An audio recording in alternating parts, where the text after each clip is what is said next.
ಜಾಸ್ತಿ ಎಲ್ಲ ಆ್ಯಕ್ಟರ್ಸ್ಗೂ ಕೂಡ ತುಂಬ ಚಾಲೆಂಜಸ್ ರೀ. ಎಸ್ಪೆಷಲಿ ನನ್ನ ಥರದವ್ರಿಗೆ ಜಾಸ್ತಿ ಚಾಲೆಂಜಸ್ಸು. ಏನಕ್ಕೆ ಅಂತಂತಂದರೆ ಒಂದು 100 ಸಿನಿಮಾ ನನ್ನ ಟ್ರಾವೆಲ್ಲು ಒಬ್ಬ ಕಾಮಿಡಿಯನ್ನಾಗಿ ಆಗಿರುತ್ತೆ. ನನ್ನನ್ನು ಒಂದು ಥರದಲ್ಲಿ ನೋಡಿ ಇಷ್ಟಪಟ್ಟು ಫಿಕ್ಸ್ ಆಗಿಬಿಟ್ಟಿದ್ದಾರೆ. ಅದರ ಜೊತೆಗೆ ಬೇರೆ ಥರದ ಪ್ರಯತ್ನಗಳನ್ನು ಮಾಡ್ತಾ ಇರಬೇಕು. ಇದು ಹೆಂಗೆ ಗೊತ್ತಾ, ಎಷ್ಟು ಟ್ರಿಕ್ಕಿ ಇದೆ ಅಂತಂತಂದರೆ ನಮಗೆ, ಎಸ್ಪೆಷಲಿ ನನಗೆ ಪಾತ್ರಗಳನ್ನು ಆಯ್ಕೆ ಮಾಡ್ಕೊಳ್ಳೋವಂಥ ಇದರಲ್ಲಿ ಹೊಸತನವನ್ನು ಪ್ರಯೋಗ ಮಾಡಬೇಕು, ಪ್ರಯತ್ನ ಹಿಂದಿಂದ ಬಿಡಬಾರ್ದು, ಗೊತ್ತಾ. ಹಂಗಂದರೆ ಸ್ವಲ್ಪ ಎಂಟರ್ಟೈನ್ ಮಾಡಬೇಕು, ಹೊಸ ಥರದಲ್ಲಿ ಆಗಬೇಕು. ಹಿಂದಿನ ಅಂಶವನ್ನು ಇಟ್ಕೊಂಡು ಹೊಸ ಕಾಂಬಿನೇಷನ್ಸ್ಗಳನ್ನ ಟ್ರೈ ಮಾಡುವಂಥದ್ದು. ಅಲ್ಲಿ ನನಗೆ ತುಂಬ ದೊಡ್ಡ ಶಕ್ತಿಯಾಗಿ ಸಿಕ್ಕಿದ್ದು ನನ್ನ ಜಾನರ್ ಕಾಮಿಡಿ. ಒಬ್ಬ ಕಾಮಿಡಿಯನ್ನಾಗಿ ಅಷ್ಟು ಹೆಮ್ಮೆ ಇದೆ ನನಗೆ, ಅಷ್ಟು ಸಂತೋಷ ಇದೆ ನನಗೆ.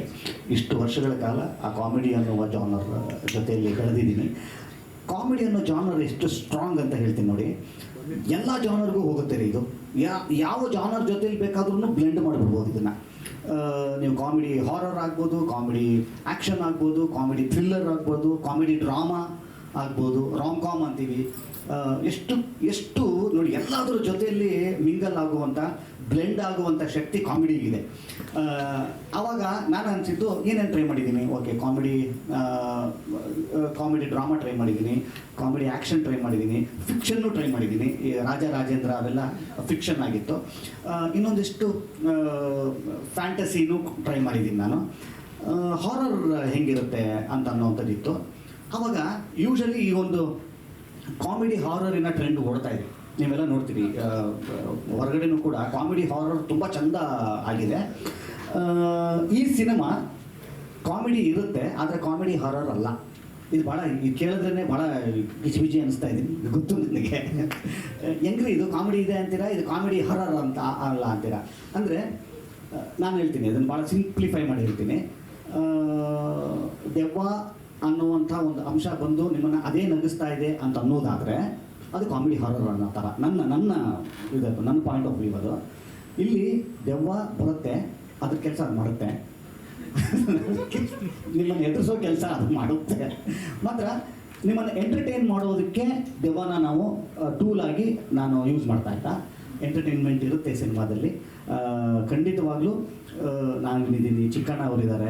ಸೊ ನಮ್ಮಿಬ್ಬರ ಕಾಂಬಿನೇಷನ್ ಅಂತಿದ್ದಂಗೆ ನಾವು ಡಿಸಪಾಯಿಂಟ್ ಮಾಡಬಾರ್ದು ನಿಮ್ಮನ್ನು. ಯಾಕಂತಂದರೆ ನಮ್ಮಿಬ್ಬರು, ಯಾಕಂದರೆ ಒಂದಿಷ್ಟು ಮೈಲ್ ಸ್ಟೋನ್ಗಳು ನಮ್ಮ ಜೀವನದಲ್ಲಿ ಆದಂಥವು ನನ್ನ ಮತ್ತು ಚಿಕ್ಕಣ್ಣ ಅವರ ಟ್ರಾವೆಲಲ್ಲಿ ಆಗಿದೆ. ಸೊ ನಾವಿಬ್ಬರು ಬಂದಿದ್ದೀವಿ ಅಂತಂತಂದರೆ ನಮ್ಮಿಬ್ಬರ ಕಾಂಬಿನೇಷನನ್ನು ಎಕ್ಸ್ಪೆಕ್ಟ್ ಮಾಡುವಂಥ ಆಡಿಯನ್ಸ್ಗೆ ನಾನು ನಿರಾಶೆ ಮಾಡೋಂಗಿಲ್ಲ, ಅದನ್ನೂ ಇಟ್ಕೊಂಡಿದ್ದೀನಿ. ಸೊ ಇದರಲ್ಲಿ ನೀವೇನು ನೋಡಿದ್ರಲ್ಲ ಸೀರಿಯಸ್ ಅಂತ, ಖಂಡಿತವಾಗ್ಲೂ ಕೂಡ ನೀವೇನು ಆ ಸೀರಿಯಸ್ನೆಸ್ಸಿನ ಒಂದು ಪೋರ್ಷನ್ನ ನೀವು ಟ್ರೈಲರಲ್ಲಿ ನೋಡಿದ್ದೀರಿ, ನಾವು ಅದನ್ನು ಜಸ್ಟಿಫೈ ಮಾಡ್ತೀವಿ. ಖಂಡಿತವಾಗ್ಲೂ ಶರಣ್ ಅದರಲ್ಲೂ ಜಸ್ಟಿಫೈ ಮಾಡ್ತಾರೆ. ಆದರೆ ನಿಮ್ಮನ್ನು ಎಂಟರ್ಟೈನ್ ಮಾಡೋದ್ರಲ್ಲೂ ಕೂಡ ನಾವು ಹಿಂದೆ ಬೀಳಲ್ಲ. ನಿಮ್ಮ ಅಂದರೆ ಶರಣ್ಣನ್ನು ಇಷ್ಟಪಡುವಂಥ, ಅಂದರೆ ಎಂಟರ್ಟೈನ್ಮೆಂಟ್ ಅಂತ ಅನ್ನೋ ಒಂದು ಜಾನರ್ಗೆ ಸೇರೋವಂಥವ್ನು ನಾನು ಎಂಟರ್ಟೈನ್ ಮಾಡ್ತಾ ನಿಮಗೊಂದು ಹೊಸ ಅನುಭವ ಕೊಡುವಂಥ ಸಿನಿಮಾ ಚೂಮ.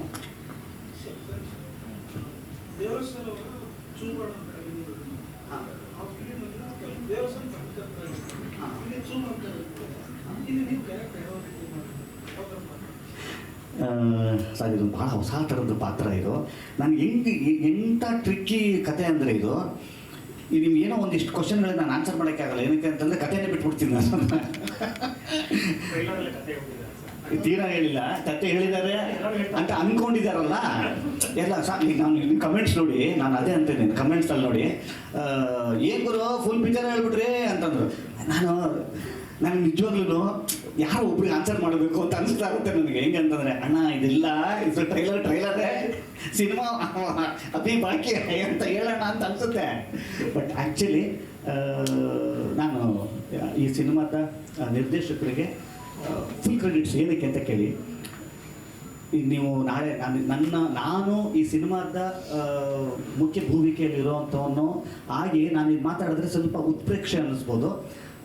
ಎಷ್ಟು ಚೆಂದ ಕಟ್ಕೊಟ್ಟಿದ್ದಾರೆ ಸಿನಿಮಾ ಅಂತಂದರೆ, ಅಂದರೆ ಟೆಕ್ನಿಕಲ್ ಟೀಮ್ ಹೆಂಗಿದೆ ಅಂತಂದರೆ, ನೀವು ಈ 2 ಗಂಟೆಯ ಯಾವ ಭಾಗ ಹಿಂಗೆ ತೆಗೆದುಬಿಟ್ಟು ಹಾಕಿದ್ರೂ ಒಂದು ಟ್ರೈಲರ್ ಆಗೋಗುತ್ತದೆ.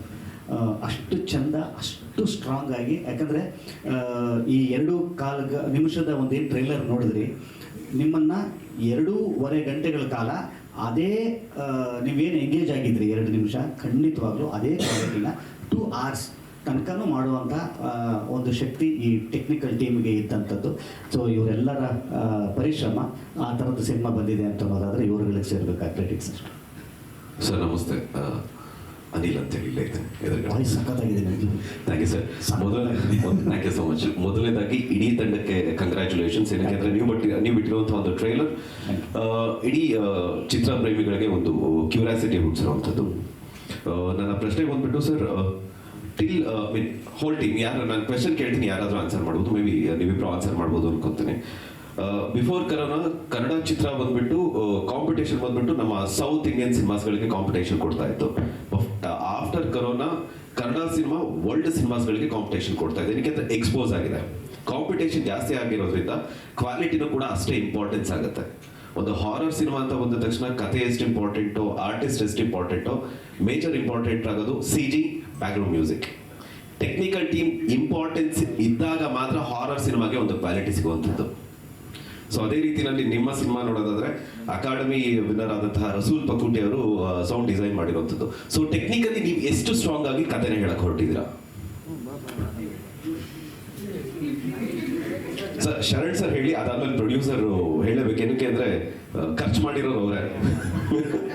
ಅದಕ್ಕೆ ಕರೆಕ್ಟ್ ಅವ್ರಿಗೆ ಇತ್ತು ಕ್ವಶನ್ ಅದು.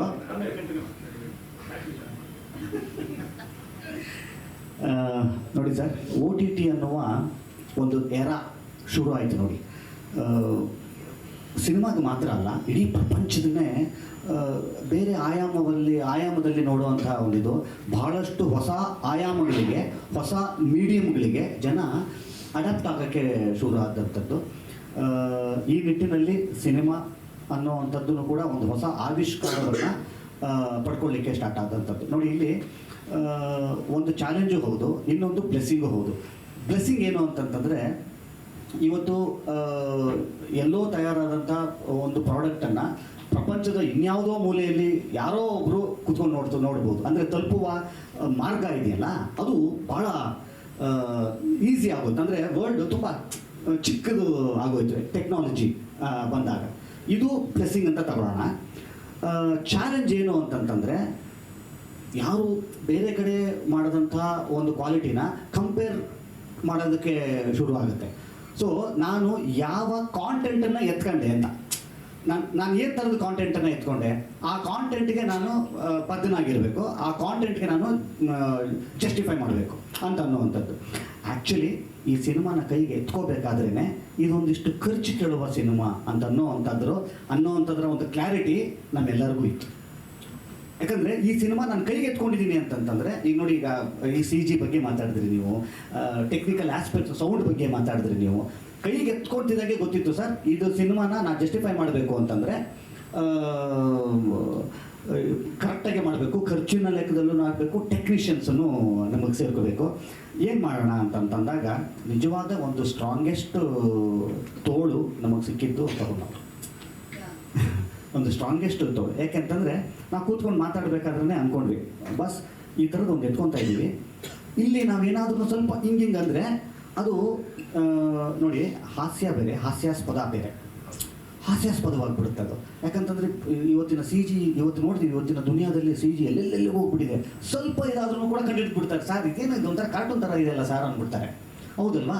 ಹಿಂಗೆ ಆಗಬಾರ್ದು ಅಂತಂದಾಗ ಸ್ಟ್ರಾಂಗೆಸ್ಟ್ ಟೆಕ್ನಿಕಲ್ ಟೀಮ್ ಬೇಕಾಗುತ್ತೆ. ಸ್ಟ್ರಾಂಗೆಸ್ಟ್ ಟೆಕ್ನಿಕಲ್ ಟೀಮ್ ಬೇಕು ಅಂದಾಗ ಅದ್ರ ಹಿಂದೆ ಸ್ಟ್ರಾಂಗೆಸ್ಟ್ ಪಾಕೆಟ್ ಬೇಕಾಗುತ್ತೆ. ಸೊ ಆವಾಗ ನಾನಿದ್ದೀನಿ ಅಂದರೆ, ಈ ಥರದ್ದು ಒಂದು ಸಿನಿಮಾದಲ್ಲಿ ನಾನು ಇದ್ದೀನಿ ಅಂತ ಅನ್ನುವಂಥ ಮನಸ್ಸು, ಒಂದು ಪ್ಯಾಷನ್ನು ನಿರ್ಮಾಪಕರಿಗೂ ಇದ್ದಾಗ ಈ ಥರದ್ದೊಂದು ಏನೋ ಆಗುತ್ತೆ ಸರ್. ಇವತ್ತು ರಸೂಲ್ ಪೂಕಟ್ಟಿ ಅವ್ರು ಬೇಕು ಅಂತಂದಾಗ ಏನಾಯಿತು ನೋಡಿ, ಹಾರರ್ ಅಂತ ಬಂದಾಗ, ಈ ಥರದ ಸಿನಿಮಾ ಅಂತ ಬಂದಾಗ ಫಸ್ಟು ನಮಗೆ ವಿಷುವಲ್ಲು, ಆಮೇಲೆ ಸೌಂಡು, ಎರಡು ವಿಚಾರ. ಈ ಎರಡು ನಾನು ಅದನ್ನು ಬೇಕಾಗಿರುವಂಥ ಟೆಕ್ನಿಕಲ್ ಇದನ್ನು ನಾನು ತಂದು ಹಾಕಲಿಲ್ಲ ಅಂತಂದರೆ ನಾನು ಆ ಜಾನರ್ಗೆ ನಾನು ಜಸ್ಟಿಫೈ ಮಾಡ್ದಂಗೆ ಅಲ್ಲ. ಇದನ್ನು ಎತ್ಕೊತಾ ಇದ್ದೀನಿ ಅಂತಂದಾಗ ನೀವು ನೋಡಿ, ಒಂದಿಷ್ಟು ಕಾಮೆಂಟ್ಸ್ಗಳನ್ನ ನೋಡಿ ನೀವೆಲ್ಲರೂ, ಅರ್ಧಕ್ಕರ್ಧ ಜನ ಯಾವುದೋ ಇಂಗ್ಲೀಷ್ ಫಿಲಮ್ ಥರ ಇದೆ ಅಂತ ಹೇಳ್ತಾರೆ. ಸೊ ಹಂಗೆ ಹೇಳ್ತಾರೆ ಅಂತ ಅನ್ನೋದಾದರೆ ಅದ್ರ ಹಿಂದೆ ಕೆಲಸ ಮಾಡಿದಂಥ ಟೀಮ್ ನಮಗೆ ಖಂಡಿತವಾಗ್ಲೂ ಗೊತ್ತಿತ್ತು ಸರ್. ಈ ಸಿನಿಮಾ ಹೀಗೆ ಆಗಬೇಕು ಅಂತ. ಯಾಕಂದರೆ ಇದೊಂದು ಹೊಸ ವರ್ಲ್ಡ್ ಇದು. ನಮಗೆ ಎಸ್ಪೆಷಲಿ ಈ ಥರದೊಂದು ವರ್ಲ್ಡ್ ಭಾಳ ಅಪರೂಪಕ್ಕೆ. ಈ ಥರದೊಂದು ವರ್ಲ್ಡ್ ಅಂದರೆ ಯಾವುದೋ ಡೈನೋಮೋ ಅಂತ ಅನ್ನೋವಂಥದ್ದು, ಒಂದು ಬೇರೆ ಥರದ ದೆವ್ವ ಅನ್ನೋವಂಥದ್ದು. ಅದನ್ನು ತಂದಾಗ ನಿಮ್ಮನ್ನು ಯಾವುದೋ ನಿಮ್ಮನ್ನು ಇಮ್ಯಾಜಿನ್ ಮಾಡೋದಕ್ಕೆ ನಾನೇ ಒಂದು ದಾರಿ ಮಾಡಿಕೊಡ್ತಾ ಇದ್ದೀನಿ. ನಿಮಗೆ ಇಮ್ಯಾಜ್ ಮಾಡೋದಕ್ಕೆ ಒಂದು ದಾರಿ ಮಾಡಿಕೊಟ್ಟಾಗ ನೀವೇನೋ ಒಂದು ಇಮ್ಯಾಜ್ ಮಾಡಿದ್ರಿ ಗೊತ್ತಾ, ಅದೇ ಆಗಿರ್ಬೇಕು ಸಿನಿಮಾ. ಅದಾದಾಗ ಮಾತ್ರ ನೀವು ಎಸ್ ಗುರು ನಾನೇನೋ ಅಂದ್ಕೊಂಡಿದ್ದಲ್ಲ, ಟ್ರೇಲರಲ್ಲಿ ಏನೋ ತೋರಿಸಿದ್ರಲ್ಲ ಅದು ನಿಜ ಗುರು, ಇವರು ಚೆನ್ನಾಗಿ ಮಾಡಿದ್ದಾರೆ ಅಂತ ಅನ್ನೋದಿರುತ್ತೆ ಗೊತ್ತಾ. ಆವಾಗ ನಮಗೆ ಬಂದಿದ್ದು ಒಂದು ಒಳ್ಳೆ ಕ್ಯಾಮ್ರಾಮನ್ ಬೇಕಾಗಿತ್ತು. ನಾನು ಎಷ್ಟೋ ಕಡೆ ಹೇಳ್ತೀನಿ ಸರ್, ನಾನಲ್ಲ ಈ ಸಿನಿಮಾಗೆ ಹೀರೋ, ಈ ಸಿನಿಮಾದ ಕ್ಯಾಮ್ರಾಮನ್ನು, ಈ ಸಿನಿಮಾದ ಸೌಂಡು, ಈ ಸಿನಿಮಾದ ನಿರ್ದೇಶಕರು ಇವರು ಅಂತಲೇ ನಾನು ಎಲ್ಲ ಕಡೆ ಹೇಳ್ತಾ ಇರ್ತೀನಿ. ಅದು ಸುಮ್ಮನೆ ಮುಖಸ್ತುತಿಗೋ ಅಥವಾ ಯಾರನ್ನೋ ಖುಷಿ ಪಡಿಸೋದಕ್ಕೆ ಮಾಡೆಸ್ಟಾಗಿ ಡಿಪ್ಲೊಮೆಟಿಕ್ ಆಗಿ ಅಲ್ಲ ಸರ್, ಇಲ್ಲಿಂದ ಹೇಳ್ತಾ ಇದ್ದೀನಿ. ಈ ಸಿನಿಮಾದ ನಿಜವಾದ ಹೀರೋಗಳು ಈ ಸಿನಿಮಾದ ಟೆಕ್ನಿಷಿಯನ್ಸ್, ಈ ಸಿನಿಮಾದ ನಿರ್ದೇಶಕರಾಗ್ತಾರೆ, ಈ ಸಿನಿಮಾದ ಕ್ಯಾಮ್ರಾಮನ್ ಆಗ್ತಾರೆ, ಸೌಂಡ್ ಆಗ್ತಾರೆ. ಆಮೇಲೆ ನಾನು ಇನ್ನೊಂದು ಹೇಳೋಣ ಅಂದ್ಕೊಂಡೆ, ಈಗ ನಮ್ಮ ಮೊಬೈಲಲ್ಲಿ ಏನು ನಾವು ನೋಡ್ತಾ ಇದ್ದೀವಲ್ಲ, ಈ ಟ್ರೇಲರ್ನ ಮೊಬೈಲಲ್ಲಿ ನೋಡ್ತಾ ಇದ್ದೀವಲ್ಲ ಸರ್, ಆ್ಯಕ್ಚುಲಿ ನಿಮ್ಗೆ 100% ಅದರಲ್ಲಿರೋವಂಥ ಸೌಂಡ್ ನಿಮ್ಗೆ ಯಾರಿಗೂ ಇನ್ನೂ ಸಿಗ್ತಾ ಇಲ್ಲ. ನನಗೆ ಹಿಂಗಲ್ವಲ್ಲ ಇರೋದಿದು, ಅವ್ರಿಗೆ ಹೆಂಗೆ, ನನಗೆ ಎಷ್ಟೋ ಸಲ ನನಗೆ ಒಂಥರದಲ್ಲಿ ನನಗೆ ಆ್ಯಕ್ಚುಲಿ ಅಷ್ಟು ಸ್ಯಾಟಿಸ್ಫೈ ಇಲ್ಲ ನಾನು. ಯಾಕಂದರೆ ಇದ್ರದ್ದು ನಿಜವಾದ ವರ್ಷನ್ ಏನಿದೆಯಲ್ಲ, ವರ್ಷನ್ ಆಫ್ ಎಕ್ಸ್ಪೀರಿಯನ್ಸ್ ಇದೆಯಲ್ಲ, ಅದು ಮೊಬೈಲಲ್ಲಿ ಸಿಗಲ್ಲ. ಖಂಡಿತ ಸರ್. ರಸೂಲ್ ಪುಕೋಟಿ ಅವರು ಸೌಂಡ್ ಡಿಸೈನ್ ಮಾಡಿದ್ದಾರೆ ಅಂದ್ರೆ ಅದನ್ನ ನಾವು 5.1 ಅಥವಾ 7.1 ಅಲ್ಲಿ ಕೇಳಿದಾಗ ಮಾತ್ರ ಕ್ವಾಲಿಟಿ ಸಿಗುತ್ತೆ. ಯಾಕಂದ್ರೆ ರೀಸೆಂಟ್ ಆಡು ಜೀವಿತಮ್ಮನ ಒಂದು ಸಿನಿಮಾಗೆ ಅವರು ಮಾಡಿದ್ರು, ಆ ಸೌಂಡ್ ಡಿಸೈನ್ ಇಂಪ್ರೆಸಿವ್ ಆಗಿತ್ತು, ಹಾಗೆ ಕೇಳ್ತಿದ್ದು. ಇವತ್ತು ನೀವೇನು ಮೊಬೈಲಲ್ಲಿ ನೋಡಿದ್ದೀರಿ ಸರ್, ಇದರ ಎಷ್ಟೋ ಪಟ್ಟು ಸಿನಿಮಾದಲ್ಲಿ ಟೆಕ್ನಿಕಲಿ ನಿಮ್ಮನ್ನು ಸ್ಯಾಟಿಸ್ಫೈ ಮಾಡುವಂಥ ಎಲ್ಲ ಶಕ್ತಿ ಸಿನಿಮಾಗಿದೆ ಅಂತ ಅನ್ನೋವಂಥದ್ದು ಈ ಸಿನಿಮಾದ ತಂಡದ ಪರವಾಗಿ ನಾನು ಗ್ಯಾರಂಟಿ ಕೊಡ್ತೀನಿ. ಓಕೆ ಸರ್, ನಿರ್ಮಾಪಕರಿಗೆ ನನ್ನ ಪ್ರಶ್ನೆ ಸರ್, ಒಂದು ಸಿನಿಮಾ ತಯಾರಾದಾಗ ತೆರೆ ಮೇಲೆ ಕಾಣಿಸುವಂಥದ್ದು ಕಲಾವಿದರು, ಅದ್ರ ಜೊತೆನಲ್ಲಿ ಸಿನಿಮಾವನ್ನ ತಯಾರು ಮಾಡುವಂಥ ನಿರ್ದೇಶಕರು ಕಾಣಿಸ್ತಾರೆ. ಆದರೆ ಇವರನ್ನ ಮುಂದೆ ನಿಲ್ಲಿಸಿ ಸಿನಿಮಾವನ್ನ ನಡೆಸುವಂಥದ್ದು ಒಬ್ಬ ನಿರ್ಮಾಪಕ. ಆ ನಿರ್ಮಾಪಕನ್ನ ಜನ ಗುರುತಿಸೋದು ಸಿನಿಮಾ ಸಕ್ಸಸ್ ಆಗಿ ನಿಮಗೆ ಕಲೆಕ್ಷನ್ಸ್ ಎಷ್ಟಾಗಿದೆ ಅನ್ನೋ ಒಂದು ಸ್ಟೇಟ್ಮೆಂಟ್ ಅನ್ನು ಕೊಟ್ಟಾಗ ಮಾತ್ರ ಗೊತ್ತಾಗೋದು ಇವರು ನಿರ್ಮಾಪಕರು ಅಂತ ಹೇಳಿ. ಅದನ್ನೆಲ್ಲ ಹೊರತಾಗಿ ಒಬ್ಬ ನಿರ್ಮಾಪಕನಿಗೆ ಗೊತ್ತಿರುತ್ತೆ ಸಿನಿಮಾವನ್ನ ತಯಾರು ಮಾಡೋದು ಎಷ್ಟು ಕಷ್ಟ ಅಂತ ಹೇಳಿ. ಸುಮಾರು ವರ್ಷಗಳಿಂದ ಸಿನಿಮಾ ನಡೀತಾ ಇರುವಂಥದ್ದು, ಮೇ ಬಿ ಟೆಕ್ನಿಕಲ್ ಕೆಲಸಗಳಿಂದ ಡಿಲೇ ಆಗಿದೆ ಅಂತ ಹೇಳಿ ನಾವು ಅನ್ಕೊಂತೀವಿ.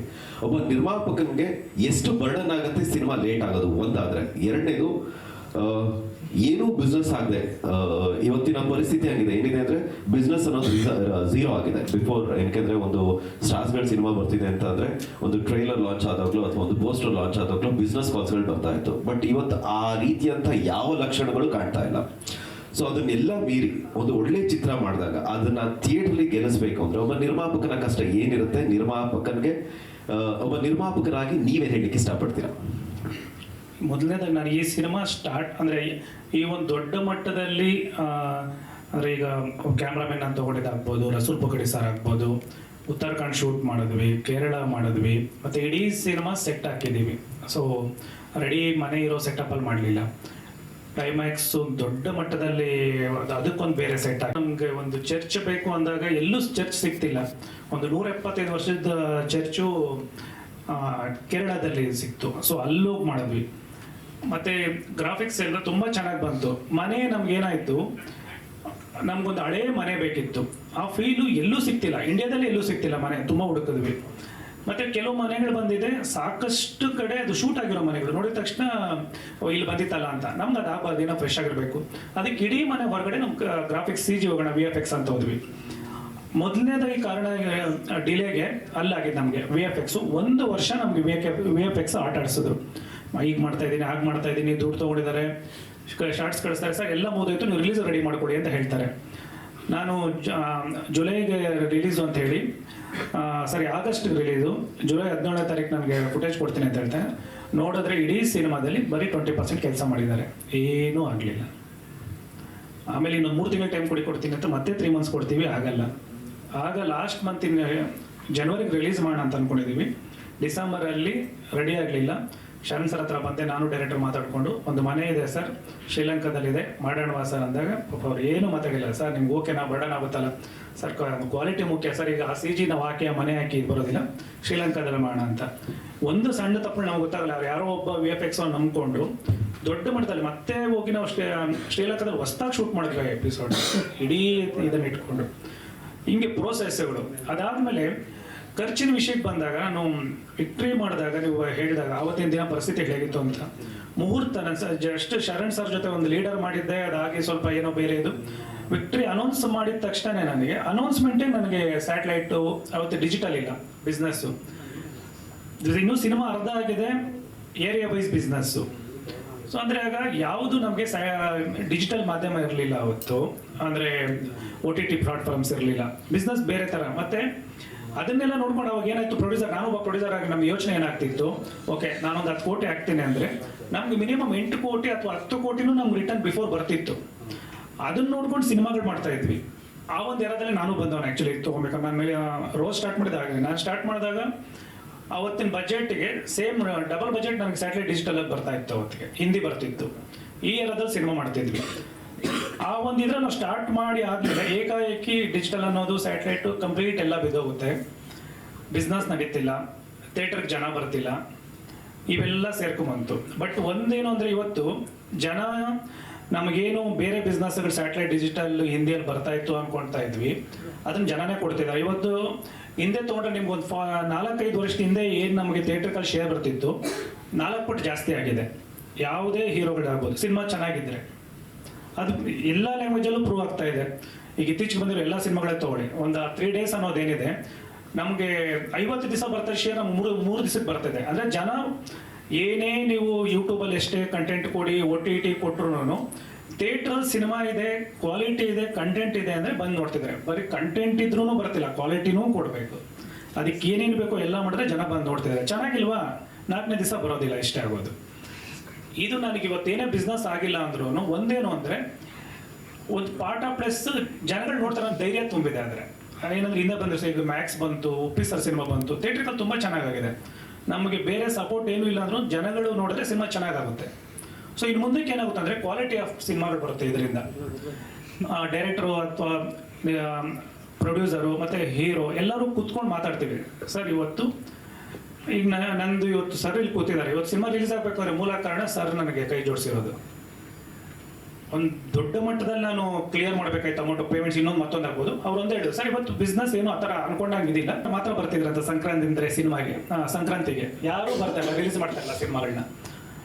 ಅವ್ರು ಪ್ರತಿ ಸಿನಿಮಾ ಸಂಕ್ರಾಂತಿಗೆ ಬರ್ತಿದ್ರು. ಅವತ್ತಿಂದಾನು ಏನಾಗ್ತಾ ಇದೆ, ತೆಲುಗು ತಮಿಳ್ ಅಂದ್ರೆ ಭಯ ಪಡೋ ಪರಿಸ್ಥಿತಿ ಆಗ್ಬಿಟ್ಟಿದೆ. ನಮ್ಮ ಇದ್ರಲ್ಲಿ ಸಿನಿಮಾಗಳು ನೋಡಲ್ಲ, ಜನ ಬರಲ್ಲ ಅನ್ನೋ ಥರ. ಅದನ್ನ ಮೀರಿಸ್ಬೇಕು ಅಂತ ನಾವು ಈ ಸಿನಿಮಾನ, ಓಕೆ ನಮ್ಮದು ಕ್ವಾಲಿಟಿ ಇದೆ, ಕಂಟೆಂಟ್ ಇದೆ, ಜನ ಸಿನಿಮಾ ನೋಡ್ತಾ ಇದ್ದಾರೆ, ಯಾಕೆ ಬರಬಾರ್ದು, ಅದಕ್ಕೆ ಈ ಸಿನಿಮಾ ಅನೌನ್ಸ್ ಮಾಡಿದ್ರು. ಇಂಥ ಇದರಲ್ಲಿ ಕೆಲವೊಂದು ಥಿಯೇಟರ್ಗಳು ನಮಗೆ ಕೆಲವು ಸಿನಿಮಾಗೆ ಥಿಯೇಟರ್ಸ್ ಕೊಡ್ತಾ ಇದ್ದಾರೆ. ಸೊ ಎಲ್ಲಿ ನಾವು ಇದು ಮಾಡೋದು, ನಮ್ಮ ಸಿನಿಮಾಲ್ಲೆಲ್ಲೋ ಆಂಧ್ರದಲ್ಲಿ ಹಾಕಿದ್ರೆ 3 ಶೋ ಕಿತ್ತಾಕ್ತಾ ಇದ್ದಾರೆ, ನಮಗಿಲ್ಲಿ ರಾಜರೋಷವಾಗಿ ಹಾಕಿದ್ದಾರೆ. ಕೇಳಿದ್ರೆ ಕನ್ನಡ ವರ್ಷನ್ ಹಾಕ್ತಾ ಇದ್ದೀವಿ ಅಂತಾರೆ. ಇಲ್ಲಿ ನಾವು ಕೋಟ್ಯಾಂತರ ರೂಪಾಯಿ ಏನಕ್ಕೆ ಸಿನಿಮಾ ಮಾಡ್ತಾ ಇದ್ದೀವಿ. ಇಷ್ಟೆಲ್ಲ ಪ್ರೆಷರ್ಗಳಿದೆ ನಮ್ಮ ಕನ್ನಡ ಸಿನಿಮಾ ಇವತ್ತು ಮಾಡಿ. ಬಟ್ ಆದರೆ ಖಂಡಿತ ಸಿನಿಮಾ ಚೆನ್ನಾಗಿತ್ತ, ತುಂಬ ಚೆನ್ನಾಗಾಗುತ್ತೆ. ಈ ಸಿನಿಮಾ ಮೇಲೆ ಒಂದು ಅಗಾಧವಾದಂಥ ಒಂದು ನಂಬಿಕೆ ಇದೆ ನನಗೆ.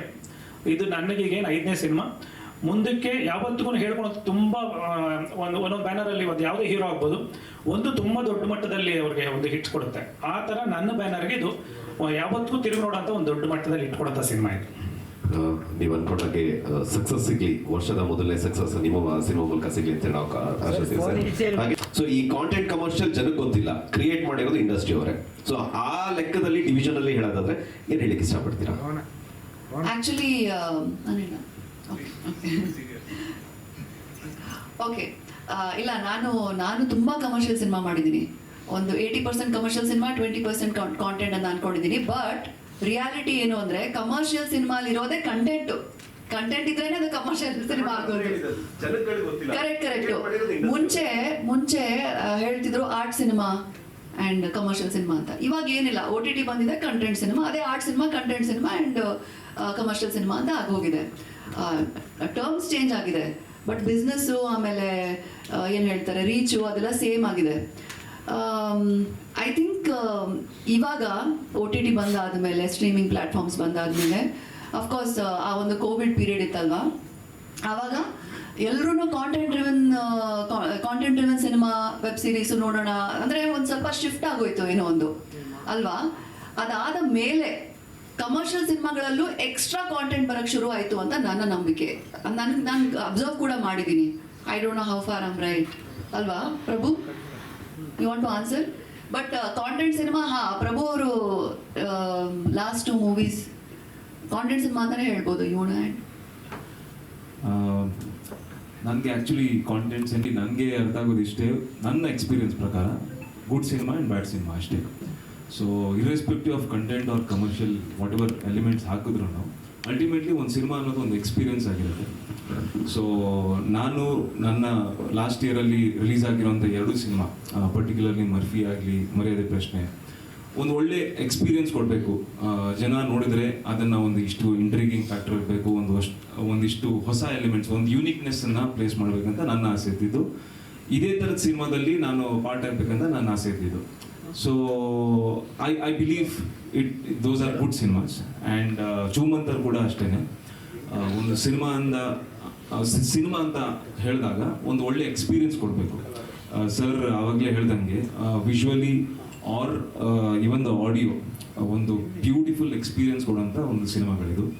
ಸೊ ಹಾಗಾಗಿ I believe again commercial content ಹೇಳೋದ್ಕಿಂತ good or bad cinema and this is a very good cinema. ಇದು ಸಾರಿ ಪ್ರಭು, ಇದು ಪ್ಯಾಕೇಜಿಂಗ್ ಆಗಿರೋದು commercial cinema. Commercial star is there and ನಾವೆಲ್ಲರೂ ಕೂಡ were all commercial actors. Honestly cinema at the end of the day is business, commerciality. So Choo Mantar is a commercial film, ಪಕ್ಕಾ commercial film with great content ಅಂತ ಹೇಳ್ಬೋದು. Commercial star ಇವತ್ತಿರಲಿಲ್ಲ. Commercial star Sharan sir ಅವ್ರಿಗೆ ಹೇಗೆ ಗೊತ್ತಾ, ಹೆಣ್ಮಕ್ಳು ಅಂತಲ್ಲ ಲೈಫಲ್ಲಿ ಯಾರಾದ್ರೂ ಆಗದೆ ಇರೋರು ಸಿಕ್ಕರೆ ಭಯನೇ ಆಗುತ್ತೆ. ಈ ಸಿನಿಮಾಗೆ ಬರೋದಾದ್ರೆ ಅದಕ್ಕೆ ನೋಡಿ ನಮ್ಮ ಅವರು ಮೇಘನ್ ಅವ್ರು ಹೇಳ್ತಾ ಇದ್ರು ಪಕ್ಕಾ ಕಮರ್ಷಿಯಲ್ ಅಂತ. ಅದಕ್ಕೆ ನಮ್ಮ ಪ್ರೊಡ್ಯೂಸರ್ ಸರ್ 3 ಜನ ಹೀರೋಯಿನ್ ಇಟ್ಟಿದ್ದಾರೆ. ಐಟಮ್ಸ್ ಆಗಿಲ್ಲ ಅಷ್ಟೇ, 3 ಜನಕ್ಕೆ ಪೇಮೆಂಟು. ಇಲ್ಲಾಂದ್ರೆ ಈ ಸಿನಿಮಾ ಬ್ಯೂಟಿನೇ ಅದು. ಶರಣ್ ಸರ್ ಕೂಡ ಆಗ್ಲೇ ಮೆನ್ಷನ್ ಮಾಡಿದ್ರು, ನಿಮಗೆ ಟ್ರೈಲರ್ ನೋಡಿದಾಗ ಅವ್ರ ಕಂಡೀಷನ್ ಹಾಕಿದ್ರಂತೆ 3 ಜನ ಹೀರೋಯಿನ್. ಶರಣ್ ಸರ್ ಒಂದು ಮಾಡಿದ್ರೆ ಡಬಲ್ ಆಕ್ಟಿಂಗ್, ಇಲ್ಲ 3 ಜನ ಹೀರೋಯಿನ್ಸ್. Commercial star.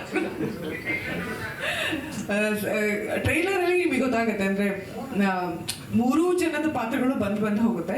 ಆದ್ರೆ ನಿಜವಾಗ್ಲೂ ಹಾರರ್ ಎಲಿಮೆಂಟ್ ಇರುವಂತಹ ಪಾತ್ರ ಯಾವುದು ಅನ್ನೋದೇ ಸಿನಿಮಾದ ಒಂದು ಬಿಗ್ ಕ್ವೆಶ್ಚನ್ ಮಾರ್ಕ್ ಅಂತ ಹೇಳ್ಬೋದು. ಅಂಡ್ ಈ ಸಿನಿಮಾದ ಬ್ಯೂಟಿ ಏನಂದ್ರೆ ದೆವ್ವ ಅಂದ ತಕ್ಷಣ ಹಿಂಗೆ ನಿಂತ್ಕೊಳ್ಳೋದು, ಹಿಂಗೆ ತಿರ್ಗೋದು ಅದಷ್ಟೇ ಇರುತ್ತೆ. ಬಟ್ ಈ ಸಿನಿಮಾದಲ್ಲಿ ನನ್ನ ಪಾತ್ರದ ಬಗ್ಗೆ ನಾನು ಮಾತಾಡ್ಬೇಕಂದ್ರೆ ತುಂಬಾ ನನ್ನ ಹತ್ರ ಸ್ಟಂಟ್ಸ್ನ ಮಾಡಿಸಿದ್ದಾರೆ. ಅಂಡ್ ಬೆಸ್ಟ್ ಪಾರ್ಟ್ ಏನಂದ್ರೆ ರವಿ ವರ್ಮಾ ಮಾಸ್ಟರ್ ಡೂಪ್ ಕೂಡ ಯೂಸ್ ಮಾಡಲಿಲ್ಲ. ಇಲ್ಲ ಅದಿತಿ ನೀವು ಮಾಡಿ ಅಂದ್ರೆ ಅಷ್ಟು ಪ್ರಿಕಾಷನರಿ ಮೆಷರ್ಸ್ ಕೂಡ ಬಳಸ್ಕೊಂಡಿದ್ರು. ಸೊ ಈ ತರದ ಎಲಿಮೆಂಟ್ಸ್ ಆಡ್ ಆನ್ ಆಗುತ್ತೆ ಈ ಸಿನಿಮಾದಲ್ಲಿ. ಸೊ ನನ್ನ ಪಾತ್ರದ ಬಗ್ಗೆ ಹೇಳ್ಬೇಕಂದ್ರೆ ಹಿಂಗೆ ಅವರಿಬ್ರು ಪಾತ್ರದಲ್ಲೂ ಅಷ್ಟೇ ಬಹಳ ಸ್ಟಂಟ್ಗಳಿದೆ. ಅಂದ್ರೆ ದೆವ್ವ ಅಂದ ತಕ್ಷಣ ಸುಮ್ಮನೆ ಹಿಂಗೆ ತಿರ್ಗೋದು, ವಿಕಾರವಾಗಿ ಮುಖ ತೋರಿಸೋದು. ಯೂಶಲಿ ಇಂಗ್ಲಿಷ್ ಮೂವೀಸಲ್ಲಿ ಆ ಥರ ಇರುತ್ತೆ, ತುಂಬಾ ವಿಕಾರತೆ ತೋರಿಸೋದು. ಇಲ್ಲ ಆ ಥರ ಮಾಡಿಲ್ಲ. ಸ್ವೀಟ್ ದೇವ ಹಂಗಾದ್ರೆ ಕ್ಯೂಟ್ ಸ್ವೀಟ್ ದೇವ ಅನ್ನೋದಕ್ಕಿಂತ ಪರ್ಫಾರ್ಮೆನ್ಸಿಗೆ ಸ್ವಲ್ಪ ಜಾಸ್ತಿ ಒತ್ತನ್ನ ಕೊಟ್ಟಿದ್ದಾರೆ ನಿರ್ದೇಶಕರು. ಸೊ ಆ ಥರದಲ್ಲಿ ವಿಭಿನ್ನ ಅಂತ ಹೇಳ್ಬೋದು. ನಮ್ಮ ಸಿನಿಮಾ ಸ್ಟಾರ್ಟ್ ಆಗ್ಬೇಕಾದ್ರೆ ಡೈರೆಕ್ಟ್ರು ಮತ್ತೆ ನಾವಿಬ್ರು ಫಸ್ಟ್ ನಮ್ಮ ಸಿನಿಮಾದಲ್ಲಿ ದೆವ್ವ ಮುದ್ದಾಗಿ ಕಾಣಿಸ್ಬೇಕು, ವಿಕಾರವಾಗಿರಬಾರ್ದು. ಇದೇ ನಾವಿಬ್ರು ಅನ್ಕೊಂಡಿದ್ದು. ಶರಣ್ ಸರ್ ಅದನ್ನೇ ಬಂದು ಹೇಳಿದ್ವಿ ನಾವು, ಸರ್ ನಮ್ಮ ಸಿನಿಮಾದಲ್ಲಿ ದೆವ್ವ ಮುದ್ದಾಗಿರುತ್ತೆ ಅಂತಾನೆ ಹೇಳಿದ್ವಿ. ಸರ್ ನಿರ್ದೇಶಕರಿದ್ದೀರ, ಅವ್ರಿಗೆ ಈ ಪ್ರಶ್ನೆ ಇತ್ತು. ಹಿಂದೆ ಪೋಸ್ಟರಲ್ಲಿ ನೋಡಿದಾಗ ಒಬ್ಬೊಬ್ರು ಕ್ಯಾರೆಕ್ಟರ್ ಕೂಡ ಪೋಸ್ಟರಲ್ಲಿ ಕಾಣಿಸ್ತಾ ಇದೆ. ಅಂದ್ರೆ ಶರಣ್ ಸರ್ ಫಾದರ್ ಆಗಿ ಸೀರಿಯಸ್ ಆಗಿ ನಿಂತಿದ್ದಾರೆ, ಅದಿತಿ ಮೇಡಮ್ ಭಯ ನಿಂತಿದ್ದಾರೆ, ಅದಾದ್ಮೇಲೆ ಚಿಕ್ಕಣ್ಣವರು ಏನ್ ಮಾಡ್ಬೇಕು ಅಂತ ಗೊತ್ತಿಲ್ಲ ಅಂತ ನಿಂತಿದ್ದಾರೆ. ಇನ್ನ ಪ್ರಭು ಅವರು ಕ್ಲಾಸ್ ಹುಡುಗಾಗಿ ಕಾಣಿಸ್ತಾ ಇದ್ದಾರೆ. ಇನ್ನ ಮೇಘ ಅವರು ತಾಯಿ ರೂಪದಲ್ಲಿ ಕಾಣುತ್ತಿದ್ದಾರೆ, ಪ್ರೊಟೆಕ್ಟ್ ಮಾಡ್ತಾ ಇದ್ದಾರೆ ಮಗುನ. ನಿರ್ದೇಶಕರಿಗೆ ಇವರಿಗೇನೆ ಈ ಪಾತ್ರಗಳನ್ನ ಕೊಡಬೇಕು ಅಂತ ಯಾಕೆ ಅನ್ನಿಸ್ತು ಇಷ್ಟು ನಟಿಯರಿಗೆ?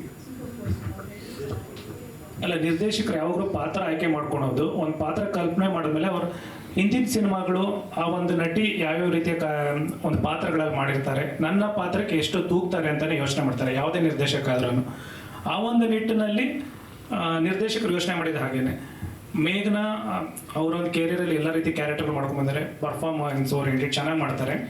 ಸೊ ಇದು ಬೇರೆ ಥರ ಇರುತ್ತೆ. ಮತ್ತು ಅಲ್ಲಿ ಬಂದಾಗ ಒಂದು ಮೇಘನಾ ಕ್ಯಾರೆಕ್ಟರು ಮತ್ತು ಪ್ರಭು ಕ್ಯಾರೆಕ್ಟರು ಒಂದು ಲಂಡನಿಂದ ಬಂದಿರೋ ಥರ ಒಂದು ಕ್ಯಾರೆಕ್ಟರ್ ಬೇಕು. ಸೊ ನೋಡೋದಕ್ಕೆ ಅವ್ರು ಸ್ವಲ್ಪ ಇಂಗ್ಲೀಷ್ ಬೇಬಿ ಥರ ಅಲ್ಲಿ ಇರೋ ಥರ ಇಬ್ಬರದು ಒಂದು ಅನಿಸ್ತಾರೆ. ಸೊ ಅದಕ್ಕೆ ಅವ್ನು ತೊಗೊಂಡ್ರು. ಅದಿತಿ ತೊಗೊಂಡಾಗ ಅದಿತಿ ಪರ್ಫಾರ್ಮೆನ್ಸಲ್ಲಿ ಯಾವ ಥರ ಕ್ಯಾರೆಕ್ಟರ್ ಕೊಟ್ಟು ಏನೀಗ ಕೂತಿದ್ದಾರೆ ಇದಲ್ಲ, ಆ ಕ್ಯಾರೆಕ್ಟರ್ ಬಂದಿದ ತಕ್ಷಣ ಅದರಲ್ಲಿ ಮುಳುಗೋಗ್ತಾರೆ. ಅವ್ರದ್ದು ಪ್ರತಿಯೊಂದು ಸಿನಿಮಾ ನೋಡ್ಕೊಂಬನ್ನಿ ನೀವು, ಕಮರ್ಷಿಯಲ್ ಆಗ್ಬೋದು, ಒಂದು ಬೇರೆ ಥರದ ಸಬ್ಜೆಕ್ಟ್ಸು, ಆರ್ಟ್ ಮೂವೀಸ್ ಎಲ್ಲ ಥರನೂ ಮಾಡಿದ್ದಾರೆ.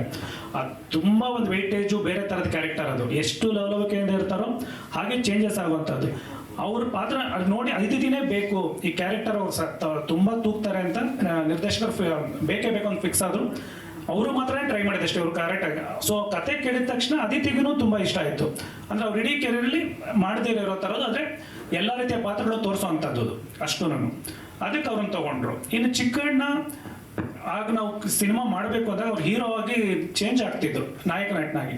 ಸೊ ಇದರಲ್ಲಿ ಏನಾಗುತ್ತೆ, ನಾರ್ಮಲ್ ಆಗಿ ಎಲ್ಲದರಲ್ಲೂ ಒಂದು ಕಾಮಿಡಿಯನ್ನು ಅವ್ರ ಕೆಟ್ಟ ಆಡೋದು, ಅವ್ರ ಡ್ರೆಸ್ಸಿಂಗು ಎಲ್ಲ ಬೇರೆ ಇರುತ್ತೆ. ಇಲ್ಲಿ ನಮಗೆ ಇಲ್ಲಿ ಯಾವುದು ಹೀರೋಗಳು ಬೇರೆ ಬೇರೆ ಹೀರೋ ಕಾಮಿಡಿ ಆ ಥರ ಬರೋದಿಲ್ಲ. ನಾಯಕನಷ್ಟೇ ಸೇಮ್ ಒಂದು ತೂಕ ಇರುವಂಥ ಪಾತ್ರ ಆಗ್ತಾನೆ. ಚಿಕ್ಕಣ್ಣವರು ಹೀರೋ ಆಗಿ ಎಂಟ್ರಿ ಆಗ್ತಾ ಇದ್ರಿಂದಾಗಿ ಹಾಗೆ ಹೇಳಿದ ತಕ್ಷಣ ಅವರು ಒಪ್ಕೊಂಡ್ರು, ನನ್ನ ಒಂದು ಇದಕ್ಕೆ ನೆಕ್ಸ್ಟ್ ನಾನು ಸಿನಿಮಾ ಮಾಡ್ತಾ ಇದ್ದು ಕರೆಕ್ಟಾಗಿರುತ್ತೆ ಅಂತ. ಈಗ ಎಲ್ಲ ಪಾತ್ರಗಳನ್ನು ಡೈರೆಕ್ಟರು ಆಯ್ಕೆ ಮಾಡ್ಕೊಂಡಿದ್ದು. Sharan sir, church father hero ರೀತಿ ಕಂಡಿರೋ ಸಿನಿಮಾಗಳು ಕಡಿಮೆ ಇಲ್ಲಿ ಸರ್. ಚರ್ಚ್ ಫಾದರು ಹೀರೋ ರೀತಿ ಕಂಡಿರೋದು ಸಿನಿಮಾಗಳು ತುಂಬ ಕಡಿಮೆ ಇದೆ. ಅದರಲ್ಲಿ ನೀವು ಇವಾಗ ಅದನ್ನು ಫಸ್ಟ್ ತೋರಿಸ್ತಾ ಇದ್ದೀರಿ, ಕನ್ನಡ ಇಂಡಸ್ಟ್ರಿ ಫಸ್ಟ್ ಅಂತ ಅನ್ಕೋಬೋದು. ಏನು ಅನ್ನಿಸ್ತು ಸರ್, ಯಾರಾದರೂ ನಿಮಗೆ ಇನ್ಸ್ಪಿರೇಷನ್ ಇದ್ದಾರಾ ಈ ಪಾತ್ರ ಮಾಡೋಕ್ಕೆ? ಒಳ್ಳೆ ಕ್ವಶನ್ ಇದು. ಇಲ್ಲಿ ನೋಡ್ತಾ ಇರೋವಂಥದ್ದು ಆ್ಯಕ್ಚುಲಿ ನಾನು ಫಾದರ್ ಅಲ್ಲ, ಎಕ್ಸಾಸಿಸ್ಟ್. ಅಂದರೆ ಎಕ್ಸಾಸಿಸ್ಟ್ ನಾನು. ಭೂತ ಪ್ರೇತಗಳನ್ನು ಓಡಿಸುವಂಥದ್ದು, ಅಥವಾ ಎಲ್ಲಿ ಒಂದು ನೆಗೆಟಿವ್ ಎನರ್ಜಿ ಎಲ್ಲಿದೆ ಆ ನೆಗೆಟಿವ್ ಎನರ್ಜಿಯನ್ನು ಹಂಗತ್ರ ಅಲ್ಲ, ನನಗೆ ಡೈರೆಕ್ಟ್ರು ಹೇಳಿದ್ದು ನನಗೆ ಹಂಗಿದೆ ತಲೆಯಲ್ಲಿ. ಆ ಥರ ಒಂದಿಷ್ಟು ಸಿನಿಮಾಗಳನ್ನ ನಾವು ಚಿಕ್ಕ ವಯಸ್ಸಿಂದ ನಾನು ಎಲ್ಲ ಕಡೆನೂ ಹೇಳ್ತಾ ಇರ್ತೀನಿ, ಮತ್ತೆ ಹೇಳ್ತೀನಿ. ಚಿಕ್ಕ ವಯಸ್ಸಿಂದ ನಮ್ಮ ತಂದೆ ಹಾಕಿರೋ ಒಂದು ಇರೋದು ನನಗೆ ನನ್ನ ತಲೆಯಲ್ಲಿ. ನಮ್ಮ ತಂದೆಯವರಿಂದ ನನಗೆ ಬಂದಿರೋದು ಅಂದರೆ ಹಾರರ್ ಸಿನಿಮಾಗಳನ್ನ ನೋಡುವಂಥ ಪ್ರವೃತ್ತಿ, ಅಭ್ಯಾಸ, ಚಟ, ಗೀಳು ಎಲ್ಲನೂ ರೀ. ನಾನು ಎಲ್ಲ ಕಡೆ ಹೇಳ್ತಾ ಇರ್ತೀನಿ, 3 ಪಿಕ್ಚರ್ 4 ಪಿಕ್ಚರ್ ಬೇಕಾದ್ರೆ ತೋರಿಸಿದ್ರು ನೋಡ್ತಿದ್ರಿ ನಾನು ಹಾರರ್ ಪಿಕ್ಚರು ಅಂತ. ಹಾರರ್ ಸಿನಿಮಾ ಫ್ಯಾನ್ ಮಾತ್ರ ಅಲ್ಲ ನಾವು ನಮ್ಮ ಇಡೀ ಇದು ಹೇಳ್ತಾ ಇರೋದು ಹಾರರ್ ಸಿನಿಮಾ ಭಕ್ತರು ನಾವೆಲ್ಲರೂ. ನಾನು ಹೇಳ್ತಿದ್ದೆ ಎಲ್ಲೋ ಸ್ವಲ್ಪ ಟೆನ್ಷನ್ ಆಗಿ ಮನೇಲಿ ಏನೋ ಸಕ್ಕತ್ ಸುಸ್ತಾಗಿದೆ ಹೆಂಗಂದ್ರೆ ಒಂದು ಸ್ವಲ್ಪ ರಿಲ್ಯಾಕ್ಸ್ ಆಗಬೇಕು, ಒಂದು ಹಾರರ್ ಪಿಕ್ಚರ್ ನೋಡೋಣ ಅಂತ. ನನ್ನ ವೈಫಿಗೆ ಕೇಳ್ತಿರ್ತಾರೆ, ಯಾವ ಎದುರ್ಕೊಳ್ಳೋದಕ್ಕೋಸ್ಕರ ರಿಲ್ಯಾಕ್ಸ್ ಅಂತೆಲ್ಲ ಎದುರ್ಕೊಳ್ಳೋದನ್ನ ಅಂತ. ಅದೇನೋ ಗೊತ್ತಿಲ್ಲ, ಈ ಹಾರರ್ ಸಿನಿಮಾ ಫ್ಯಾನ್ಗಳಿಗೆ ನಾನೇನು ಹೇಳ್ತಾ ಇದ್ದೀನಿ ಚೆನ್ನಾಗಿ ಕನೆಕ್ಟ್ ಆಗ್ತದೆ. ಈ ಹಾರರ್ ಸಿನಿಮಾಗಳನ್ನ ನೋಡಿಕೊಂಡು ಬೆಳೆದಂಥವ್ನು ನಾನು. ತುಂಬ ಚಿಕ್ಕವನ್ರಿ, ನಮ್ಮ ಅಪ್ಪ ಎತ್ಕೊಂಡು ಹೋಗ್ತಿದ್ರು ನಾನು ಇಲ್ಲೇ ಸ್ಟೇಜ್ ಮೇಲೆ ಹೇಳಿದ್ದೆ ನಾನು. ಹಾಗಾಗಿ ಒಂದಿಷ್ಟು ಈ ಥರದ ಪಾತ್ರಗಳನ್ನ ನೋಡಿದ್ವಿ, ಒಂದು ಸಿನಿಮಾ ಅಂತಲ್ಲ, ಒಂದಿಷ್ಟು ಪಾತ್ರಗಳನ್ನ ನೋಡಿರುವಂಥದ್ದು. ನೋಡಿ, ನಾವು ಇಷ್ಟಪಡುವ ಜಾನರ್ನಲ್ಲೇ ಆ್ಯಕ್ಟ್ ಮಾಡುವಂಥ ಒಂದು ಸನ್ನಿವೇಶ ಸಿಗುತ್ತೆ ಗೊತ್ತಾ, ಎಷ್ಟು ಬ್ಲೆಸ್ಡ್ ಅನಿಸುತ್ತೆ ಗೊತ್ತಾ, ಎಷ್ಟು ಲಕ್ಕಿ ನಾನು ಅಂತ ಅನಿಸುತ್ತೆ. ಅಂದರೆ ನೋಡ್ತಾ ಇದ್ದವನು, ಅಂದರೆ ಇದನ್ನು ನೋಡಿ ನಾನು ಎಂಜಾಯ್ ಮಾಡ್ತಾ ಇದ್ದವನು ನಾನು. ಇವತ್ತು ಅದೇ ಥರದ ಒಂದು ಪ್ಲ್ಯಾಟ್ಫಾರ್ಮಲ್ಲಿ ನಾನೇನು ನೋಡ್ತಾ ಇದ್ದೆ ಅದೇ ಆಗಿ ನಾನು ಆ್ಯಕ್ಟ್ ಮಾಡೋ ಅಂಥದ್ದು ಬರುತ್ತೆ ಗೊತ್ತಾ. ಸೊ ಹಾಗಾಗಿ 1-2 ಸಿನಿಮಾ ನಾನು ತೊಗೊಳ್ಲಿಕ್ಕಾಗಲ್ಲ, ಚೂರು ಎಲ್ಲನೂ ಇದನ್ನು ಮಾಡಿದ್ದೀನಿ. ಇನ್ನೊಂದು ಹೇಳ್ತೀನಿ, ಇಲ್ಲೇನು ನೀವು ಇದನ್ನು ಈ ಕ್ಯಾರೆಕ್ಟರ್ನೇನು ಡೈನೋಮೋ ಅಂತ ಅನ್ನೋವಂಥ ಒಂದು ಕ್ಯಾರೆಕ್ಟರ್ ಏನಿದೆಯಲ್ಲ, ಇದು ಮಾತ್ರ ಅಲ್ಲ, ಇನ್ನೊಂದು ಶೇಡು ಇರುತ್ತೆ. ಅದನ್ನು ಕೂಡ ಭಾಳ ಚಂದವಾದಂಥ ಶೇಡು. ಯಾವುದೇ ಒಂದು ಪಾತ್ರ ಓಪನ್ ಆದರೆ ಸ್ಕ್ರೀನ್ ಮೇಲೆ ಅನ್ನುವಂಥದ್ದು ಒಂದು ಟ್ವಿಸ್ಟಿನ ಮುಖಾಂತರನೇ ಒಂದು ಕ್ಯಾರೆಕ್ಟರ್ನ ಇಂಟ್ರೊಡ್ಯೂಸ್ ಮಾಡುವಂಥದ್ದು ಈ ಸ್ಕ್ರಿಪ್ಟಲ್ಲಿ ಇರುವಂಥ ಶಕ್ತಿ. ಅದು ನನಗೆ ಈ ಸ್ಕ್ರಿಪ್ಟ್ ಓದಬೇಕಾದ್ರೇ ಯಾವಾಗ ಗುರು ನಾವು ಶೂಟಿಂಗ್ ಹೋಗ್ತೀವಿ ಅಂತ ಇರ್ತಿದ್ದೆ. ಆ ಥರ ತುಂಬ ಇಷ್ಟಪಟ್ಟು ಮಾಡಿದಂಥ ಒಂದು ಸಿನಿಮಾ ಸರ್ ಇದು.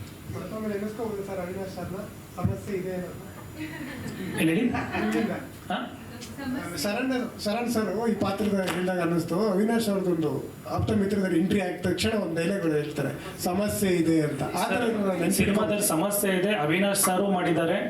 ಮತ್ತೆ ಈ ಒಂದು ಸಿನಿಮಾ ಒಂದು ತುಂಬ ಒಂದು ದೊಡ್ಡ ಒಂದು ಸಿನಿಮಾಗೆ ಕನೆಕ್ಟ್ ಆಗುತ್ತೆ sir.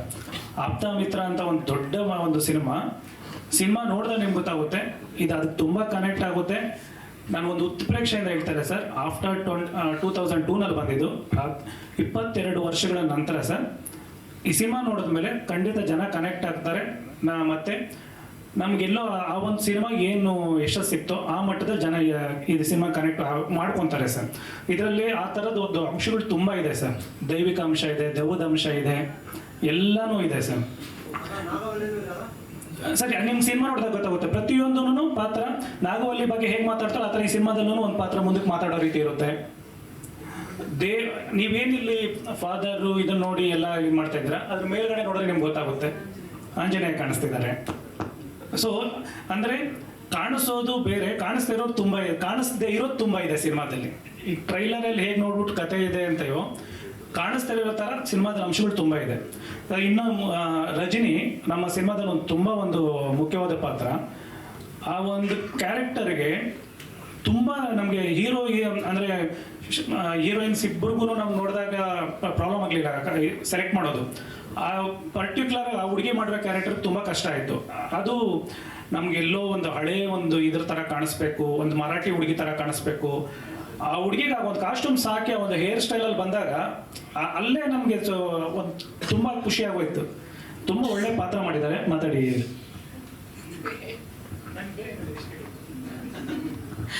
Thank you. First of all ಎಲ್ರಿಗೂ ನಮಸ್ಕಾರ, ಹ್ಯಾಪಿ ನ್ಯೂ ಇಯರ್.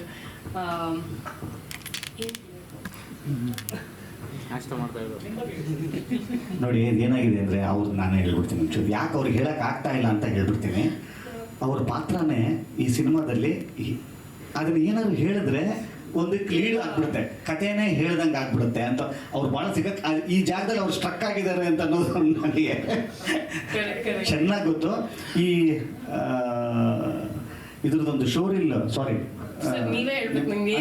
ಹೇಳ್ತೀನಿ, ನಿಮ್ಮ ಬಗ್ಗೆ ಹೇಳ್ಬೇಕು ನಾನು ಆ್ಯಕ್ಚುಲಿ. ಒಂದು ಶೋರಿಲ್ ಕಟ್ ಮಾಡ್ತಾರೆ ಯಾವಾಗ ತುಂಬ ಹಿಂದೆ ರೀ, ಅದಕ್ಕಿನ್ನೂ ಡಬ್ಬಿಂಗ್ ಆಗಿರಲಿಲ್ಲ, ರಿಕಾರ್ಡಿಂಗ್ ಆಗಿರಲಿಲ್ಲ, ರಫ್ ಕಟ್ಟು ಒಂದು 6 ನಿಮಿಷ ಆಯ್ತು. 6 ನಿಮಿಷದ್ದೊಂದು ಇದನ್ನು ನಾನು ಯೂಶಲಿ ಯಾವುದನ್ನು ಆ ಥರ ಕ್ಲಿಪ್ಸ್ನೋ ಅದು ಇದನ್ನೋ ನಾನು ಇದುವರೆಗೂ ನೋಡಲ್ಲ. ಈ ಸಿನಿಮಾ ನಾನು ಇನ್ನೂ ನೋಡಿಲ್ಲ. ನಾನು ಯಾವ ಸಿನಿಮಾನೂ ಕೂಡ ಮುಂಚೆ ನಾನು ನೋಡಲ್ಲ, ಟ್ರೈಲರು ನೋಡಿರಲ್ಲ. ಯಾವಾಗ ಅವರು ಫೈನಲ್ ವರ್ಷನ್ನೇ ನಾನು ನೋಡೋದು. ಇವಾಗ ನಾನು ಈ ಸಿನಿಮಾನು ಕೂಡ ನಿಮ್ಗಳ ಜೊತೆಯಲ್ಲೇ ಕೂತ್ಕೊಂಡು ನಾನು ನೋಡೋವಂಥದ್ದು. ಆ ಒಂದು ಎಕ್ಸೈಟ್ಮೆಂಟನ್ನು ನಾನು ಅದನ್ನು ತೆಗೆದಿಟ್ಟಿರ್ತೀನಿ. ಆದರೆ ಈ ಸಿನಿಮಾ ಬೇರೆ ಕಾರಣಕ್ಕೆ ನಾವು ಆ ಶೋರೀಲ್ನ ನೋಡಬೇಕಾಗಿ ಬಂತು, ಬೇರೆ ಕಾರಣಕ್ಕೆ. ಅವಾಗ ನೋಡಿದಾಗ ಅವ್ರದ್ದು ಒಂದು 6 ಶಾಟ್ ಬರುತ್ತೆ. ನಮ್ಮ ಮನೆಯವ್ರು ಎಲ್ಲರೂ ಕೂತ್ಕೊಂಡು ನೋಡಿದ್ರು. ಇದೆಲ್ಲ ಚೆನ್ನಾಗಿದೆ, ಅದೆಲ್ಲ ಹೇಳಾದ್ಮೇಲೆ ಆ ಹುಡುಗಿ ಯಾರು ಅಂತಂದು ಅಷ್ಟು ಜನ ನಮ್ಮ ಮನೆಯಲ್ಲಿ, ಅಂದರೆ ಅವರೊಂದು ರಾಣಿಯರು ಇದರಲ್ಲಿ ಕಾಣಿಸ್ಕೊಳ್ತಾರೆ, ಅಷ್ಟು ಚಂದ ಕಾಣಿಸ್ಕೊಳ್ತಾರೆ. ಈ ಹುಡುಗಿ ಯಾರು ನಿಜ ರೀ, ಇವಾಗ ಹೇಳ್ತಾ ಇದ್ದೀನಿ ಕೇಳಿ ನಿಮಗೆ. ನಮ್ಮ ಮನೇಲಿರೋರು ಎಲ್ಲರೂ ಕೂಡ ನಿಮ್ಮ ಅಪೀರಿಯನ್ಸನ್ನು ನಿಮ್ಮ ಸ್ಕ್ರೀನ್ ಮೇಲೆ ನೀವು ಬಂದ ತಕ್ಷಣ ಸಿಗುವಂಥದ್ದು. ಈ ಸಿನಿಮಾಗೆ ಸಿಕ್ಕಂಥ ಒಂದು ದೊಡ್ಡ ಶಕ್ತಿ ಮತ್ತು ಭಾಗ್ಯ ಏನು ಅಂತಂದರೆ, ಯಾವ್ಯಾವ ಪಾತ್ರಕ್ಕೆ ದಿ ಬೆಸ್ಟ್ ಅಂತ ಅನ್ನೋವಂಥದ್ದು ನನ್ನ ಬಿಟ್ಬಿಡಿ, ನನ್ನಲ್ಲ, ನನ್ನ ಸೈಡ್ಗೆ ಇಟ್ಕೊಂಡು ಹೇಳ್ತಿದ್ದೀನಿ. ದಿ ಆ್ಯಕ್ಟರ್ಸ್ ಅಂತ ಬಂದಾಗ ದಿ ಬೆಸ್ಟ್ ಈ ಪಾತ್ರಕ್ಕೆ ಯಾರು ಅಂತ ಅನ್ನೋವಂಥವ್ರು ಸಿಗ್ತಾರೆ ನಮಗೆ. ಅವರೇ ಬಂದು ಆ ಪ್ಲೇಸ್ಮೆಂಟ್ಗಳನ್ನು ಫಿಲ್ ಮಾಡೋದಂಥದ್ದು.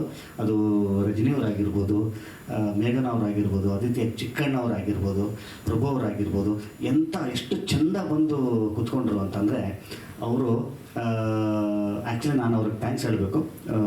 ಯಾಕಂದರೆ ಅವರು ಮುಂಚೂಣಿಯಲ್ಲಿ ಇರುವಂಥ ನಾಯಕ ನಟಿಯವರು ಇವತ್ತು ಒಂದು ಬೇರೆ ಥರದ ಒಂದು ಪಾತ್ರದಲ್ಲಿ ಅವರು ಒಪ್ಪಿಕೊಂಡು ಈ ಸಿನಿಮಾಗೆ ಒಂದು ಭಾಗವಾಗಿ ಇವತ್ತು ನಿಂತಿದ್ದಾರೆ ಅಂತ ಅನ್ನೋದಾದರೆ ಅವರು ಕೂಡ ಈ ಸಿನಿಮಾದ ಒಂದು ಶಕ್ತಿ ಅವರು.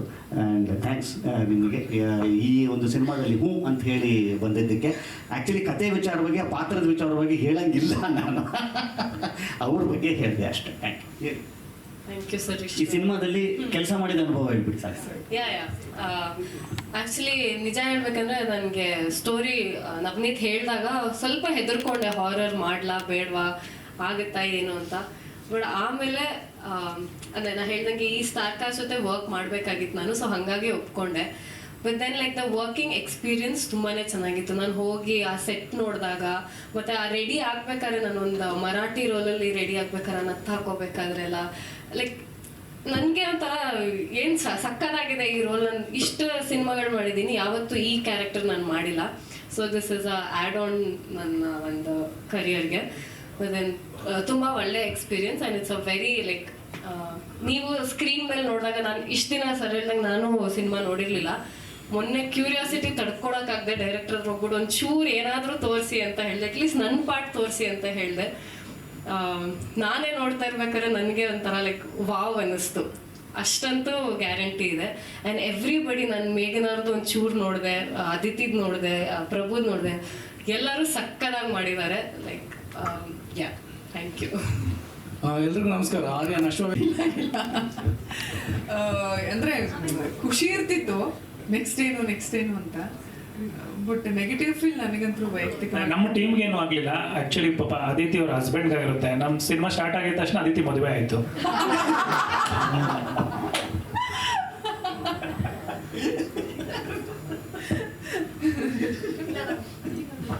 ಎಂಡಾಗೋ ಅಷ್ಟರಲ್ಲಿ ಮಗು ಆಯ್ತು.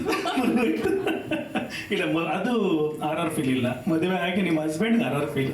ಅಯ್ಯೋ ಓಕೆ, ಸಾರಿ ಸರ್, ಕ್ವೆಶ್ಚನ್ ಮಾಡ್ತಿದ್ದೆ ತಿರ್ಗಾ ನಾನೇ.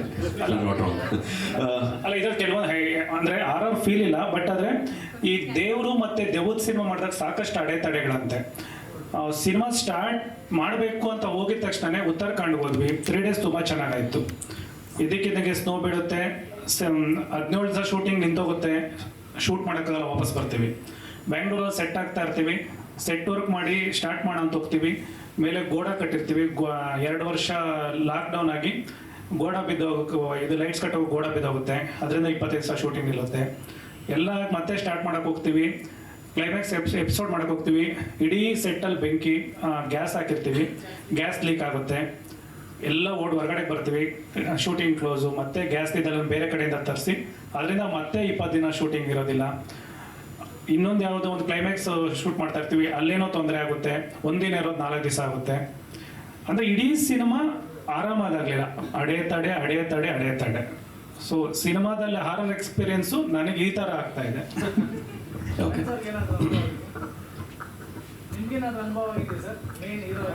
ಇಲ್ಲ, ನನಗೆ ಆ್ಯಕ್ಚುಲಿ ಏನು ಆ ಥರದ ಅನುಭವಗಳು, ನಾನು ಹಾರರ್ ಪಿಕ್ಚರ್ನ ಇಷ್ಟಪಟ್ಟರು ಕೂಡ ಆ ಥರದ್ದೇನು ಅನುಭವಗಳು ನನಗೆ ಇದುವರೆಗೂ ಆಗಿಲ್ಲ. ದೆವ್ವ ಭಯ ಒಂಚೂರು ಇದೆ ರೀ ನನಗೆ. ಅದು ಏನು ನಾನು ನಿಜಕ್ಕೂ ನನಗೆ ಹಾರರ್ ಪಿಕ್ಚರ್ ನೋಡೋಕೆ ಇಷ್ಟಪಡ್ತೀನಿ. ಆ ಥರದ ಅನುಭವ ಆಗಿಲ್ಲ. ಆದರೂ ಭಯ ಹೆಂಗೆ ಗೊತ್ತಾ, ಯಾವುದೋ ಒಂದು ಹಾರರ್ ಫಿಲಮ್ ನೋಡಿಕೊಂಡು ಹೊರಗಡೆ ಬಂದಿರ್ತೀನಿ ಅಂದ್ಕೊಳ್ಳಿ. ಸುಮ್ಮನೆ ನಾನೇ ಯೋಚನೆ ಮಾಡೋದು, ಹಿಂದೆ ಯಾವನ ನಡ್ಕೊಂಡು ಬರ್ತಾ ಇದ್ದಾನೆ ಅಂತ ಅನಿಸ್ತಾರೆ. ಹೆಂಗೆ ಅಂತಂದರೆ ಆಯ್ತಾ ರಪಕಂತ ಓಡ್ಬಿಡ್ತೀನಿ ನಾನೇ. ಅಂದರೆ ನಿಜ ಅವನೇ ಗೊತ್ತಾವನೆ ಏನೋ ತಪ್ಕೊಂಡಂಗೆ ಸುಮ್ಮನೆ ಹಂಗೆ ಇಮೇಜ್ ಮಾಡಿದ್ರೆ ಸಾಕು, ನಿಜವಾಗ್ಲೂ ಐತೇನೋ ಅಂತ ಅನ್ನೋ ಥರ. ಈ ಥರ ಅಂದರೆ ಈ ಥರ ಇಮ್ಯಾಜಿನೇಷನ್ ಅಷ್ಟೇ ಇದು. ನಿಜವಾಗ್ಲೂ ಹೀಗೆ ಆಗಿರೋವಂಥದ್ದೇನಿಲ್ಲ. ತಪ್ಕೊಂಡಿದ್ದಾರೆ ಅದು ತುಡುಗುಡು ಅಂತ ಓಡೋಗ್ಬಿಟ್ಟಿದ್ದೀನಿ ನಾನೇ ಎಷ್ಟೋ ಸಲ. ಯಾಕೆ ಕೊಡ್ತು ಬಂದೆ ನಾನೇನು ಭಯ ಭಕ್ತಿ. ಈ ಸಲ ಏನಾಯಿತು ಗೊತ್ತಿಲ್ಲ, ಅದು ಕೋಇನ್ಸಿಡೆನ್ಸಾ ಅಥವಾ ಒಂದು ಶಕ್ತಿನೋ ಏನು ಗೊತ್ತಿಲ್ಲ. ಒಂದು ಸಲ ಹೇಳ್ತೀನಿ ಅದನ್ನು. ಶೂಟಿಂಗ್ ಟೈಮಲ್ಲಿ ಒಂದು ಸ್ಟುಡಿಯೋದಲ್ಲಿ ಶೂಟ್ ಮಾಡ್ತಾ ಇದ್ವಿ. ನಾನು ಕ್ಯಾರವನಲ್ಲಿ ರೆಡಿ ಆಗ್ತಾಯಿದ್ದೆ. ನಾನು ಬಂದೆ ಫಸ್ಟ್ ಬಂದು ಒಂದು ಸಲ ಎಲ್ಲರಿಗೂ ಹಾಯ್ ಅಂತ ಹೇಳಿ ಮಾತಾಡಿ ಮತ್ತೆ ನಾನು ಕ್ಯಾರವನ್ಗೆ ಹೋಗ್ತೇನೆ. ಬಂದಾಗ ಜೀಸಸ್ದು ಒಂದು ಶಾರ್ಟ್ ತೆಗಿತಾಯಿದ್ರು. ಒಂದು ಫೋಟೋ ಇರುತ್ತೆ, ಜೀಸಸ್ದು ಒಂದು ಶಾರ್ಟ್ ತೆಗಿತಾಯಿದ್ರು. ನಾನು ನೋಡಿದೆ ಅದನ್ನು. ಅಂದರೆ ಅದನ್ನೆಲ್ಲ ರೆಡಿ ಆಗ್ತಾಯಿದ್ರು, ಆ ಕ್ಯಾಮ್ರಾ ಇಟ್ಕೊಂಡು. ನಾನು ರೊಪ್ಪಂತ ರೆಡಿ ಆಗಿ ಸರ್ ನಿಮ್ಮದು ನೆಕ್ಸ್ಟ್ ಶಾರ್ಟೇ ನಿಮ್ದು ಇರುತ್ತೆ ಅಂತಂದರು. ನಾನು ರೆಡಿ ಆಗೋದಕ್ಕಿಂತ ನಾನು ರೆಡಿ ಆಗಿದ್ದೆ ಆಲ್ಮೋಸ್ಟ್. ಜೀಸಸ್ ಶಾರ್ಟ್ ತೆಗೆಯೋದು ಎಷ್ಟೊತ್ತಾಗುತ್ತೆ, ಒಂದು ದೇವರಿನ ಶಾರ್ಟ್ ತೆಗೆಯೋದಷ್ಟು ಒಂದು 10 ನಿಮಿಷ. ನಾನು ಕಾಯ್ತಾನೆ ಇದ್ದೀನಿ ಕ್ಯಾರವನ್ನಲ್ಲಿ. ಯಾರು ನಾನು ಏನು ಅಂತಂದೆ. ಇಲ್ಲ ಅಣ್ಣ ಲೈಟಿಂಗ್ ರೆಡಿ ಮಾಡ್ತಾವ್ರೆ. ಏನು ಅಂತಂದರೆ ಶಾರ್ಟ್ ತೆಗಿಯೋ ಟೈಮಲ್ಲಿ ಅಲ್ಲಿ ಮೇಲ್ಗಡೆ ಇದು ನಡೆದಾಡ್ತಾರಲ್ಲ ನಮ್ಮ ಟೆಕ್ನಿಷಿಯನ್ಸ್ ಎಲ್ಲ, ಲೈಟ್ ಕಟ್ಟುವಂಥದ್ದು, ಅದಕ್ಕೆಲ್ಲ ಗೋಡ ಅದು ಕಟ್ಟಾಗಿ ಇದಾಗ್ಬಿಡ್ತು. ಅಣ್ಣ ಇವತ್ತು ಶೂಟಿಂಗ್ ಇಲ್ಲ ಅಂದರು. ಶೂಟಿಂಗ್ ಪ್ಯಾಕಪ್ ಇವತ್ತು. ಶಾರ್ಟೇ ತೆಗ್ದಿಲ್ಲ ನಾವು. ಪ್ಯಾಕಪ್ಪ ಯಾಕೆ ಅಂದರೆ ಅದು ಟೋಟಲ್ ಅಲ್ಲಿ ಮೇಲ್ಗಡೆ ಇರೋಂಥ ಗೋಡ ಕಟ್ಟಾಗಿ ಇದಾಗೋಯ್ತು. ನಾನು ಹಂಗೆ ಓಡ್ ಬಂದೆ ಸೆಟ್ಗೆ. ನಮ್ಮದೇನು ಒಂದು ಬ್ಯಾಕಪ್ ಅಂತೆ ಅಂತ ಸರ್ ಅಲ್ಲಿ ನೋಡಿ ಅಂತಂದ್ರು. ಎಲ್ಲ ಫುಲ್ ಟಪ್ ಅಂತ ಕಟ್ಟಾಗಿತ್ತು. ಅವಾಗ ನವನೀತು ನನಗೊಂದು ವಿಚಾರ ಹೇಳಿದ್ರು, ಸರ್ ಒಂಚೂರು ಲೇಟ್ ಆಯಿತು ನಮ್ಮದು ಶಾರ್ಟು, ಆ ಶಾರ್ಟ್ ಲೇಟ್ ಆಗಿದ್ದೇ ಒಳ್ಳೇದಾಯಿತು ಸರ್, ಯಾಕೆ ಅಂತ ಕೇಳಿ. ಆ ಜೀಸಸ್ ಫೋಟೋ ಹಿಂಗೆ ತೆಗಿತಾ ಇದ್ರಲ್ಲ ಶೂಟಿಂಗು, ಆ ಶೂಟ್ ಆನ್ ಟೇಕಲ್ಲೇ ಆ ಫೋಟೋ ಹಿಂಗೆ ಅಂದರೆ ಹಿಂದ್ಗಡೆ ಒಂದು ಮಳೆ ಕಳಿಸ್ಕೊಂಡು ಹಿಂಗೆ ಬಿದ್ದೋಗಿತ್ತಂತೆ. ಅಂದರೆ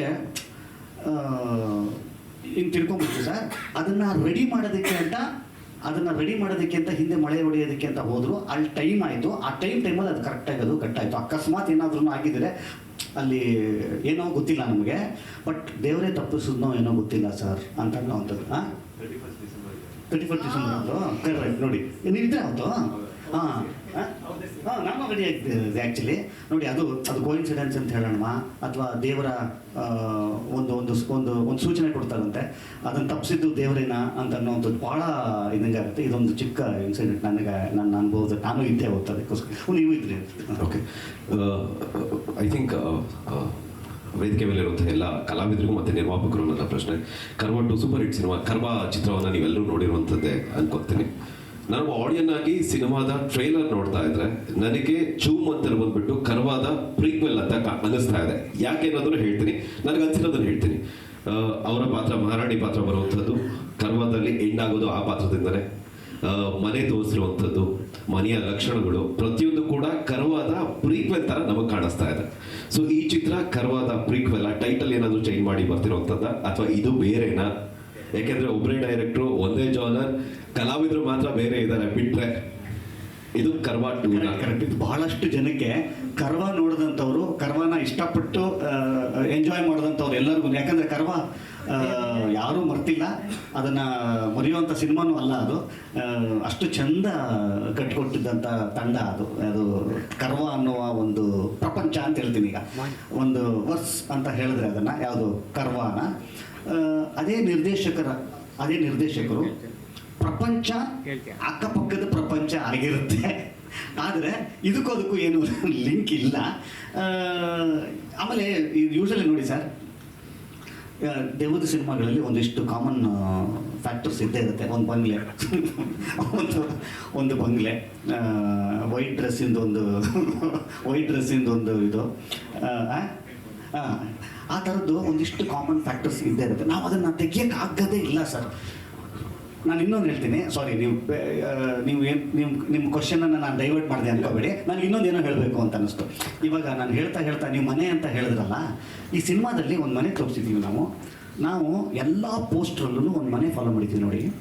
ಯಾಕೆ ಅಂತಂತಂದರೆ ಈ ಸಿನಿಮಾದಲ್ಲಿ ಆ ಬಂಗ್ಲೋ ಇದೆಯಲ್ಲ, ಅದು ಒಂದು ಲೊಕೇಶನ್ ಅಲ್ಲ, ಒಂದು ಪ್ರಾಪರ್ಟಿ ಅಲ್ಲ, ಒಂದು ಕ್ಯಾರೆಕ್ಟರ್. ಈ ಸಿನಿಮಾದಲ್ಲಿ ಆ ಬಂಗ್ಲೆ ಒಂದು ಕ್ಯಾರೆಕ್ಟರ್ ರೀ. ಯಾಕೆ ಸರ್ ಎಲ್ಲದರಲ್ಲೂ ಅದನ್ನು ಫಾಲೋ ಮಾಡ್ಕೊಂಡು ಬಂದಿದ್ದೀವಿ ಅಂತ ಅನ್ನೋದಾಯಿತು ಅಂತಂದರೆ, ಭಾಳ ಚಂದ ನಾಟಿದೆ. ಆ ಬಂಗ್ಲೆ ಏನು ಪಾತ್ರ ವಹಿಸುತ್ತೆ ಅಂತ ಅನ್ನೋವಂಥದ್ದು, ಅಲ್ಲೂ ಕೂಡ ಒಂದು ಬಂಗ್ಲೆ ಇದಿತ್ತು ಕರ್ವಾದಲ್ಲಿ. ಆ್ಯಕ್ಚುಲಿ ನಾವು ಏನು ಅಂದ್ಕೊಂಡ್ವಿ, ಕರ್ವ ಶೂಟಿಂಗ್ ಮಾಡಿದ್ರಲ್ಲ ಯಾವುದೋ ಬಂಗ್ಲೆ, ಆ ಬಂಗ್ಲೆಲ್ಲೇ ಮಾಡೋಣ ಅಂತ ನಾನೇ ಅದನ್ನು ಸಜೆಸ್ಟ್ ಮಾಡಿದ್ದು ಫಸ್ಟು. ನಾವೇ ಎಷ್ಟು ಚಂದ ಇದೆ ಅದು ಊಟಿಲಂಥದ್ದು. ಅದು ಊಟಿಯಲ್ಲಿ ಅದು ಯಾವುದು ಮಹಾರಾಜರ ಇವರು ಜಡೇಜಾ ಇದ್ದಾರಲ್ಲ, ಕ್ರಿಕೆಟರ್ ಜಡೇಜಾ ಇದ್ದಾರಲ್ಲ, ಅವ್ರದ್ದಂಥದ್ದು. ಅಂದರೆ ಅವರು ಆ್ಯಕ್ಚುಲಿ ಒಂದು ರಾಯಲ್ ಫ್ಯಾಮಿಲಿ ಅದು. ಅಜಯ್ ಜಡೇಜಾ ಇದ್ದಾರಲ್ಲ, ಅಜಯ್ ಜಡೇಜಾ ಅವರ ಪ್ರಾಪರ್ಟಿ ಅಂಥದ್ದು. ನಾನು ಸುಮಾರು ಪಿಕ್ಚರ್ ಶೂಟಿಂಗ್ ಮಾಡಿದ್ದೀನಿ ಅಲ್ಲಿ ಅಲ್ಲಿ ಊಟಿಯಲ್ಲಿ. ಅಲ್ಲೇ ಮಾಡ್ಬಿಡೋಣ ರೀ ಅಂತಂದರು. ಅವಾಗಿಂದನೂ ಒಂದು ಚಿಕ್ಕದು, ಸರ್ ಇಲ್ಲ ಕನೆಕ್ಟ್ ಮಾಡ್ಕೊಂಡ್ಬಿಡ್ತಾರೆ, ಅದೆಲ್ಲ ನಮ್ಮದು ಪಿಕ್ಚರು. ಆದರೂ ಕೂಡ ಕರ್ವಾದ ನೋಡಿ, ಅದು ಎಲ್ಲದಿದ್ರೂ ಕೂಡ ಇವತ್ತು ಕರ್ವ ಕನೆಕ್ಟ್ ಆಗ್ತಾ ಇದೆ. ಆದರೆ ಕರ್ವ ಆ ವರ್ಲ್ಡಿನ ಅಂಶ ಸ್ವಲ್ಪ ಕಾಣಿಸ್ಬೋದು. ಆ ವರ್ಲ್ಡಿಗೆ ಸೇರುವಂಥ ಇನ್ನೊಂದು ಪಿಕ್ಚರ್ ಆದ್ರೂ ಕರ್ವಾದ್ದು ಯಾವುದೇ ಪ್ರೀಕ್ವೆಲ್ ಅಥವಾ ಸೀಕ್ವೆಲ್ ಅಲ್ಲ ಸರ್.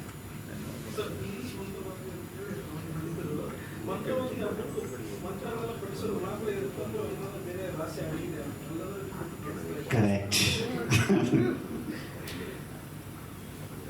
ಇಲ್ಲ, ಅದು ದೇವರ ಪುಸ್ತಕ. ಸೊ ಈ ಪುಸ್ತಕ ದೆವ್ವವನ್ನು ನೀವು ಎಲ್ಲ ಸುಮಾರು ಫಿಲಮ್ಗಳಲ್ಲಿ ನೀವು ನೋಡ್ತಿರ್ತೀರಿ. ಒಂದು ಪಾಸಿಟಿವ್ ಎನರ್ಜಿ ಇದ್ದ ಕಡೆ ನೆಗೆಟಿವ್ ಎನರ್ಜಿನ ಇರಲ್ಲ ಅಂತ ಅನ್ನೋವಂಥದ್ದು. ಯಾವಾಗ ನಾನು ಈ ಸಿನಿಮಾದಲ್ಲೂ ನಾವು ಸುಮಾರು ಕಡೆ ಹೇಳಿದ್ದೀವಿ, ಯಾವಾಗ ಒಂದು ಎನರ್ಜಿ ಡಾಮಿನೇಟ್ ಮಾಡುತ್ತೆ ಇನ್ನೊಂದು ಎನರ್ಜಿನ, ಅದು ಆ ಏರಿಯಾ ಅದರದ್ದಾಗಿರುತ್ತೆ ಅಂತ, ಆ ರೀಜನ್ನು ಅದರ ಕೈಯಲ್ಲಿ ಇರುತ್ತೆ ಅಂತ ಅನ್ನುವಂಥದ್ದು. ಅದು ನೆಗೆಟಿವ್ ಎನರ್ಜಿ ಜಾಸ್ತಿ ಮಟ್ಟದಲ್ಲಿದ್ದಾಗ ಆ ವಾತಾವರಣ ನೆಗೆಟಿವ್ ಆಗಿರುತ್ತೆ. ಅದನ್ನು ಪಾಸಿಟಿವ್ ಮಾಡೋದಕ್ಕೆ ಅಲ್ಲಿ ಏನಿದೆ ಅಂದರೆ ಪ್ರಮಾಣ ಏನಿದೆಯಲ್ಲ, ಈ ಒಂದು ಎನರ್ಜಿಯ ಪ್ರಮಾಣವನ್ನು ಮೀರುವಂಥ ಇನ್ನೊಂದು ಎನರ್ಜಿ ತಂದಾಗ ಮಾತ್ರ ಅದನ್ನು ನಾವು ಹೊರಗಟ್ಟಲಿಕ್ಕೆ ಸಾಧ್ಯ. ಸೊ ಹಾಗಾಗಿ ದೇವರು ನೋಡಿ, ಇಲ್ಲಿ ಬೈಬಲ್ ಇದೆ, ಮೇಲೆ ಆಂಜನೇಯ ಇದ್ದಾರೆ, ಹೀಗೆ ಎಲ್ಲ ಒಂದಿಷ್ಟು ಪಾಸಿಟಿವ್ ಎನರ್ಜಿಗಳನ್ನು ಭಾಳ ಸೂಕ್ತವಾಗಿ ನಿಮ್ಮನ್ನು ಭಾಳ ತುಂಬ ನಿಮ್ಮ ಇದಕ್ಕೇನು ಇದನ್ನು ಮಾಡಲ್ಲ, ಒಂದು ಮನೋರಂಜನೆಯ ಪ್ಲ್ಯಾಟ್ಫಾರ್ಮನ್ನು ಇಟ್ಕೊಂಡು ಭಾಳ ಚೆಂದ ಕಟ್ಕೊಟ್ಟಿರೋವಂಥ ಸಿನಿಮಾ. ಸರ್ ಚೈತನ್ಯ ಪಬ್ಲಿಕ್ ನೆಕ್ಸ್ಟ್ ಇಂದ ನನ್ನ ಕ್ವಶನ್ ಬಂದು ಅದಿತಿ ಮ್ಯಾಮ್ಗೆ. ಮ್ಯಾಮ್ ಏನಂತ ಹೇಳಿದ್ರೆ, ನೀವು ಹೇಳ್ತಾ ಇರ್ತೀರಾ ನನಗೆ ಜಿರಳೆ ಕಂಡ್ರು ಕೂಡ ತುಂಬಾನೇ ಹೆದರಿಕೆ ಅಂತ ಹೇಳಿ, ಆದ್ರೆ ಈ ಹಾರರ್ ಸಿನಿಮಾ ಹೇಗೆ ಒಪ್ಕೊಂಡ್ರಿ ನೀವಂತ? ಇಲ್ಲ ಜಿರಳೆ ಕಂಡ್ರೆ ಮಾತ್ರ ಭಯ. ಶೂಟಿಂಗ್ ಆದ್ಮೇಲೆ ಏನಾದ್ರೂ ಭಯ ಆಗಿದ್ಯಾ ನಿಮ್ಗೆ? ಇಲ್ಲ ಯಾವುದೂ ಭಯ ಆಗಿಲ್ಲ. ಜಿರ್ಲೆ ಅಂದ್ರೆ ಮಾತ್ರ ಭಯ ಇತ್ತು ಅವಾಗ, ಮದುವೆಗಿಂತ ಮುಂಚೆ. ಮದುವೆ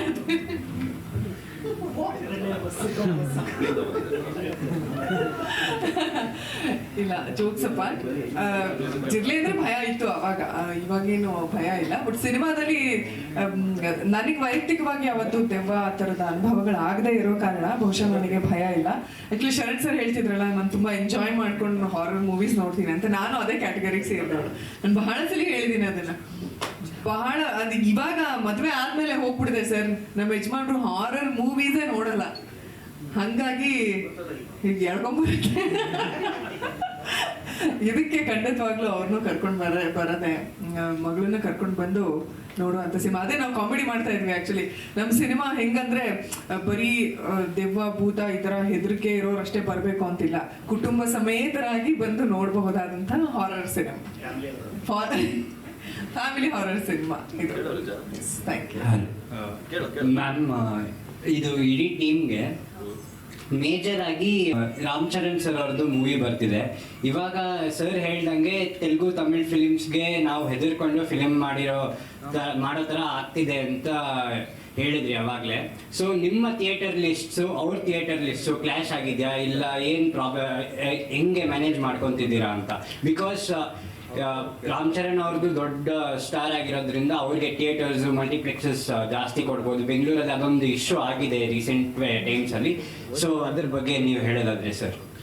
ಕ್ಲಾಶ್ ಆಗ್ತಿದೆ ಸರ್, ಸ್ವಲ್ಪ ಇದೆ. ಕೆಲವು ಸೆಂಟರ್ಗಳಲ್ಲಿ ಏನಾಗುತ್ತೆ, ಈಗ ಹಿಂದೆ ಇಲ್ಲ ನಮಗೆ ಸಿಂಗಲ್ ಸ್ಕ್ರೀನ್ಸ್ ತುಂಬ ಇತ್ತು. ಮೈಸೂರಲ್ಲಿ ನಮಗೆ ಸರಿಸುಮಾರು ಒಂದು 8 ಥಿಯೇಟರ್ಸ್ ಇತ್ತು ಸರ್. ಅದರಲ್ಲಿ ಸರಸ್ವತಿ ಆಗ್ಬೋದು, ಶಾಂತಲಾ ಆಗ್ಬೋದು, ಹೀಗೆ ಒಂದು 5-6 ಥಿಯೇಟರ್ಸು, ಪ್ರಭಾ, ಇವೆಲ್ಲ ತುಂಬ ಒಳ್ಳೊಳ್ಳೆ ಸೆಂಟರ್ಸ್ ಕ್ಲೋಸ್ ಆಯಿತು.